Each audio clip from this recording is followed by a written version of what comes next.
Hello, and welcome to Book Circle. I'm Earl Weinberg. This time we will continue our reading of Village Affairs by Miss Reed. Miss Reed has learned that Mrs. Pringle's dotty niece, Minnie, has been abandoned by her husband, so she needs more work. And Miss Reed unintentionally or without much forethought offered her some homemaking work. So it looks to me, Miss Reed, as Minnie will be very glad to take up your offer of some work. She's got all that stuff to buy anew, and money's very tight anyway. I told her to come and see you to arrange things sometime soon. Thank you, I said faintly. It was an appalling prospect, and I cursed myself for ever making such an idiotic suggestion. I avoided meeting Amy's gaze. She appeared to be struggling to hide her very ill-timed amusement. Like Queen Victoria, my amusement was nil. Well, I'd better be getting on with my tidying up and then hurry back to see what damage them little varmints of Minnie's have done. When shall I tell her to come? She'd better come one evening, I said. There's no hurry, tell her, and if she gets a post elsewhere, I shall quite understand. Amy suffered a sudden fit of coughing, which necessitated a great deal of play with her handkerchief. At times she can be very tiresome. Right, said Mrs. Pringle, shaking out a clean duster from her black oilcloth bag. Let her know. But I wouldn't trust her with glass if I were you, or any good china. She's a bit clumsy that way. She went into the infant's room and vanished from our sight. Come and have tea with me, I said to Amy. No, really, I must get back, but I couldn't possibly leave before knowing the outcome of this morning's activities. We walked out into the sunlit playground. Overhead, the swifts screamed and whirled, and the air was deliciously fresh after the classroom. Looks as though I'm saddled with that ghastly Minnie, I remarked. You should have been firm from the outset, replied Amy. I didn't get much chance, I protested. She practically told me she was coming. What on earth could I do? You could have said that you had offered the job to someone else and it had been accepted. What, in Fairacre? Be your age, Amy. Everyone knows I haven't a job to offer. It's as much as I can cope with having Ma Pringle bullying me about the house. I don't want more. You should have thought about that earlier, said Amy primly. I'm always telling you how you rush headlong into things. Well, don't keep rubbing it in, I retorted crossly.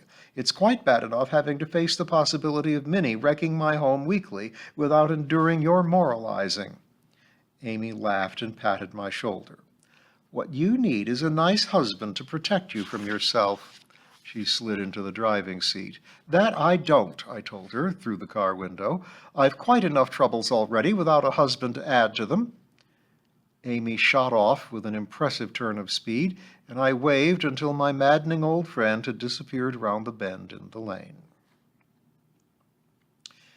Chapter 5. Hazards Ahead. One Friday evening, George Annett called in on his way to St. Patrick's. I could see at once that he was the bearer of bad tidings. There's definitely something in the wind, he said in answer to my queries. I've had several chaps from the office measuring the school and offering me a temporary classroom to be erected across the playground, complete with wash basins and lavatories. When? No one can say definitely. Obviously, they're just making sure I can cope with the extra numbers. It may never happen. You know how these things hang on. I remember Dolly Clare telling me that poor Emily Davis, who was head at Springborn, had this closure business hanging over her for nearly 10 years. There you are, then. Don't get steamed up yet. But I thought I'd let you know the latest. Had any luck with applicants for the teaching post? Not yet. Amy is coping for a little longer, then it will be another supply until the end of term, if I'm lucky. George laughed and rose to go across to his duties. You will be. He patted my shoulder encouragingly. Cheer up. I'd take a bet on Fairacre School remaining as it is for another 30 years. I wonder.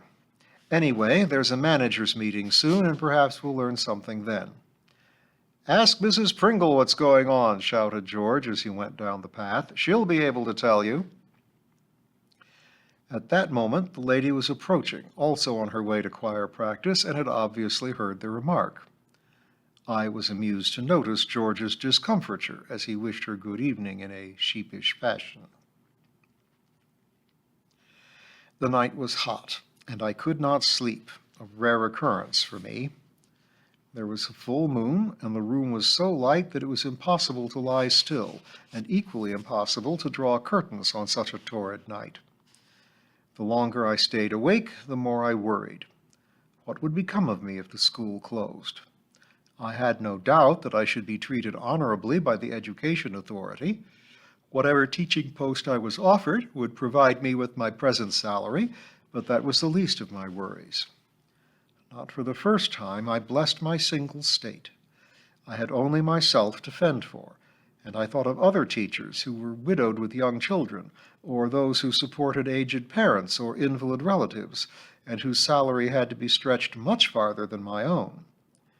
Amy often told me that I led a very selfish life, and perhaps it was true, but when one faced with a situation such as that which I now contemplated, there were compensations. No one depended on me. No one offered me disturbing advice. No one would blame me for any decision I took, however disastrous it turned out to be. I left my hot and rumpled bed and hung out of the window. The shining rose leaves glittered in the bright moonlight. The sky was clear, and the evening star hung low over the village, as brilliant as a jewel. Here was the heart of my grief. To leave this, my well-loved schoolhouse, and its garden, shady with trees planted by other teachers long dead, but remembered by me daily for their works which still endured. I could truthfully say that I relished every day that I spent in Fairacre. It was not only a beautiful place, backed by the downs, open, airy, and dominated by St. Patrick's spire thrusting high above the thatched and tiled roofs around it. It was also a friendly place, as I soon found when I had arrived as a newcomer some years earlier. The thought of leaving Mr. Willett, Mr. and Mrs. Partridge, the Mauns, even Mrs. Pringle, was unbearable. My life was so closely bound with theirs, in fact, so closely woven with all those living in the village, that I should feel as weak and withered as an uprooted plant if circumstances forced me to go. As for the children, to part with them would be the hardest blow. I loved them all, not in a sentimental fashion, but because I admired and respected their sound country qualities. I loved their patience, their docility, their efforts to please. Certainly at times these very virtues exasperated me. Then I would find them unduly slow, complacent, and acquiescent. But when I took stock, I had to admit that it was often impatience on my part which roused my wrath. How could I ever leave them? I returned to my bed, and now it was practical matters which bedeviled me. Why on earth hadn't I bought a house for myself instead of living in a fool's paradise in the school one? The times I had thought about it, and the times Amy had admonished me on the same subject, were beyond counting. But somehow I had let matters drift. I had never seriously thought of leaving Fairacre, apart from the odd urge to make a change which sometimes hit me in the spring. Even then, just reading the advertisements in the Times Educational Supplement, I had usually had enough to quench my brief ardors. To slide gently from middle age to retirement in Fairacre seemed such a serene and mellow way to face the future. Of course, I realized that one day when I had left, someone else would live in my dear house and teach in the school, but it all seemed so far away that I was lulled into a dreamlike state of bliss. Now had come the rude awakening. It was E.M. Delafield, I believe, who said that she wanted 7 words on her tombstone. I expected this, but not so soon. They echoed my own thought absolutely. All the cocks in Fairacre were crowing before I fell into an uneasy sleep. It was the following evening, when I was making plans for an early night, that I saw with horror the untidy figure of Minnie Pringle coming up the path. I think it is uncommonly sensible and prudent of Minnie to buy her clothes at local jumble sales, and I have often recognized old garments of mine among her wardrobe.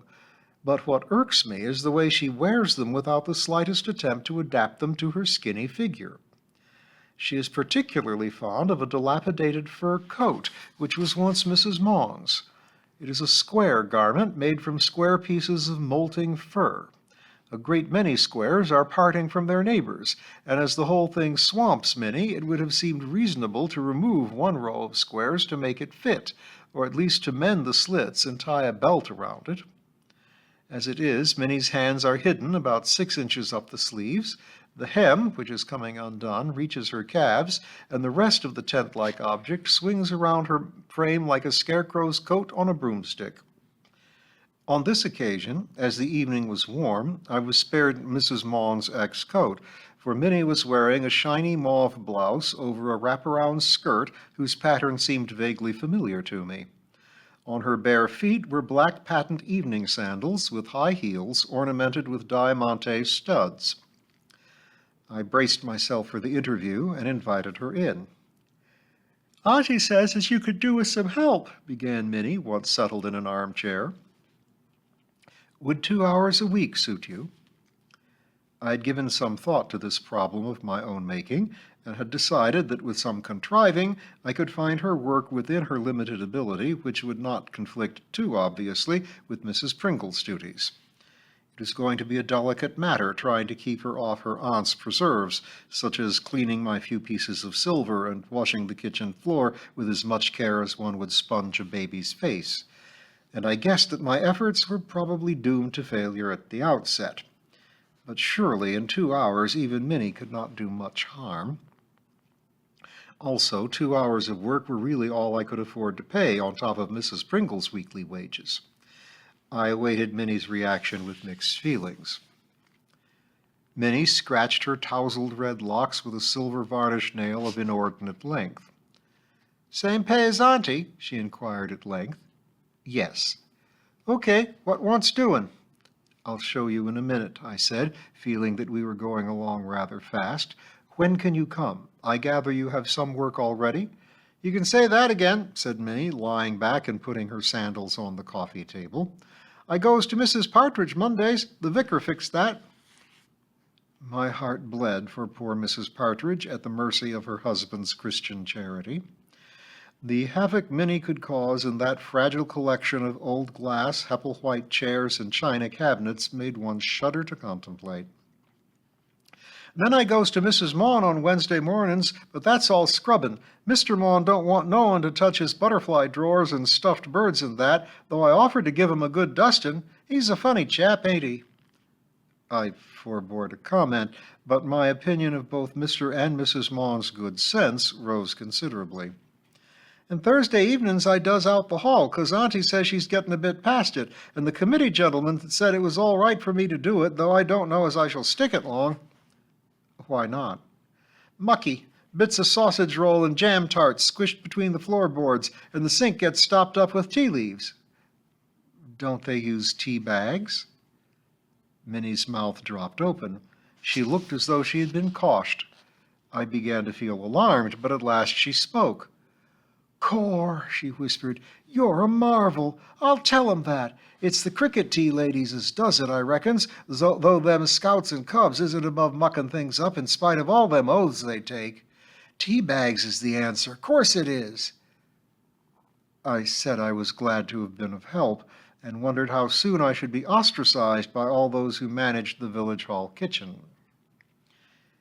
"Is that all the work you do?" "I has to keep my own place tidy at Springborn," said Minnie, looking suddenly truculent. I hastened to apologize. Of course, I meant any more work in Fairacre."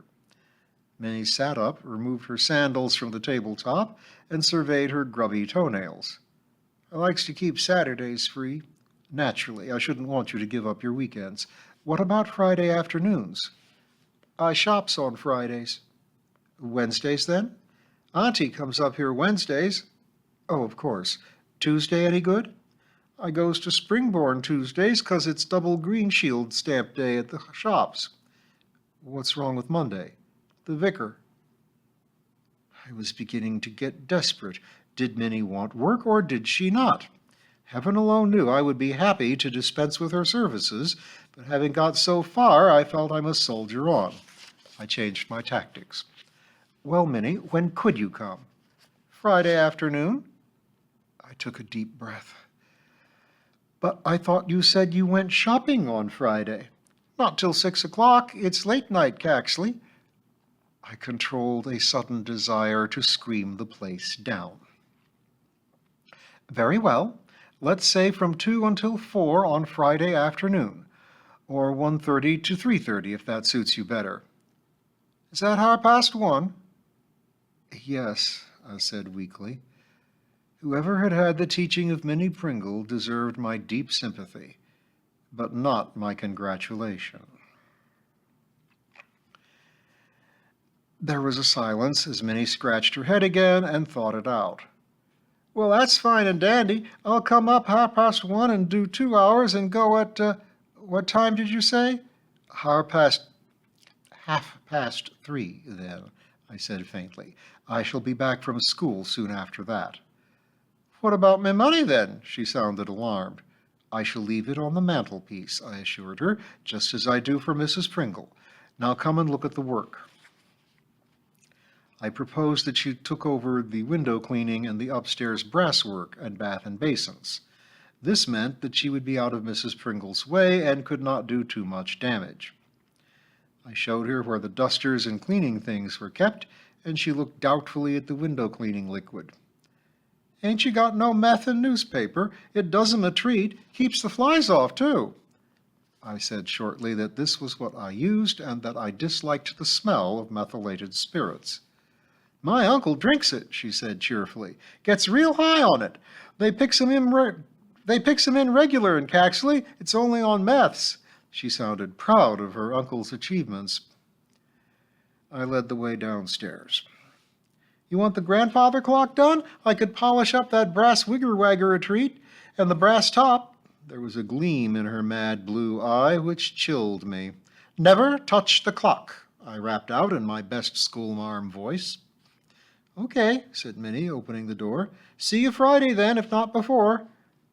I watched her totter on the high heels down the path, still trying to remember where I had seen that skirt before. Heaven help us all, Tibby, I said to the cat, who had wisely absented himself during Minnie's visit. Talk about sowing the something or other and reaping the whirlwind. I've just done that. I felt the need for early bedtime more keenly than ever. Just before I fell asleep, I remembered where I had seen Minnie's skirt before. It had once been my landing curtain. I must say it looked better on Minnie than on many of her purchases.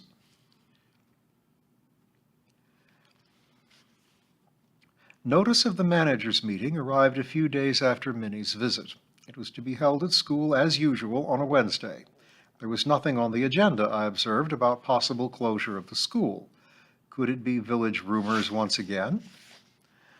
The vicar called at the school on the afternoon following the receipt of our notices. He was in a state of some agitation. It's about the managers' meeting. I'm in rather a quandary. My dear wife has inadvertently invited all the sewing ladies that afternoon, so the dining room will be in use. The table, you know, so convenient for cutting out. Don't worry, I said. We could meet here if it's easier. We usually sit in comfort at the vicar's mahogany dining table, under the baleful eye of an ancestor who glares from a massive gilt frame behind the chairman's seat. Sometimes we have met in the drawing room among the antique glass and china cabinets. It's the drawing room, went on Mr. Partridge, looking anguished, is being decorated, and everything is under shrouds. No, not shrouds. Furniture covers. No, loose covers. No, I don't think that's the correct term either. Dust sheets, I said. His face lit up with relief. What a grasp you have of everything, dear Miss Reed. No wonder the children do so well. Yes, well, you see my difficulty, and my study is so small and very untidy, I fear.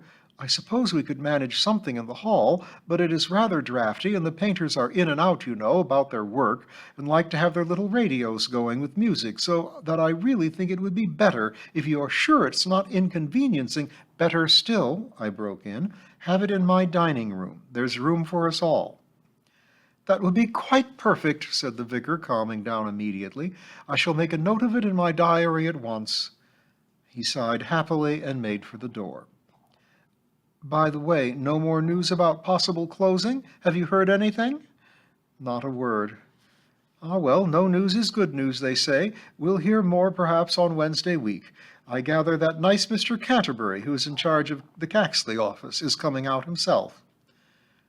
I thought that sounded ominous, but made no comment. No, said the vicar, clapping a hand to his forehead. I don't mean Canterbury, do I? Now, what is that fellow's name? I know it's a cathedral city. Winchester? Rochester? Dear, oh dear, I shall forget my own soon. Salisbury, I said. Thank you. I shall put it in my diary against Wednesday week. I shouldn't like to upset such an important fellow. He vanished into the lobby. It's more likely, I thought, that the important fellow will upset us. And we'll find out how the meeting goes next time.